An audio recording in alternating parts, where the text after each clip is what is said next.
இந்த ரீல்ல நம்ம பார்க்க போற character one of the best women character இந்த என்டையர் ஆனிவர்ஸ்னு நினைக்கிறேன். இவ பிறந்ததுல இருந்து இவ அப்பா அம்மாக்கு இவ்வளவு பிடிக்காது, இவ பிளான்ல இருக்கவங்க யாருக்கும் இவ்வளவு பிடிக்காது, இவ்வளவு என் க்ளோஸ் ரிலேட்டிவ்ஸ்னால அப்யூஸ் எல்லாம் ஃபேஸ் பண்ணியிருக்கா. அண்ட் இந்த ஆனிமில இருக்க மத்தவங்க மாதிரி இவளுக்கு பெரிய சூப்பர் பவர்ஸ் கிடையாது, அதனாலேயும் நிறைய அவமானங்களை ஃபேஸ் பண்ணியிருக்கா. அண்ட் இது எல்லாத்துக்கும் மேல இவளோட சொந்த அப்பனே இவளோட தங்கச்சியை இவ கண்ணு முன்னாடி குத்தி கொண்டுட்டு போறான்.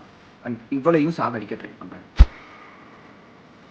இவ்வளவு பிரச்சனையை ஃபேஸ் பண்ண ஒரு பொண்ணு பர்ஸ்ட் அவுட் ஆனா என்ன ஆகும்? ஐ திங்க் அதுதான் ஜுஜுட்சு கைசன் சீசன் 3 எபிசோட் 4 நினைக்கிறேன். மாக்கி-சான்னா யாரு, அவ பவர் எவ்வளோ அப்படிங்கறது எல்லாத்தையும் நம்ம அந்த எபிசோட்ல தான் பார்த்திருப்போம். கில் பில் படத்துல வந்து ஒரு ஸ்வாட் ஃபைட் சீக்வன்ஸ் வரும், அதோட ஆனிமி வெர்ஷன் தான் இந்த எபிசோட்னு எனக்கு ஃபீல் ஆச்சு. உங்களுக்கும் அப்படிதான் ஃபீல் ஆயிருக்கும்னு நினைக்கிறேன்.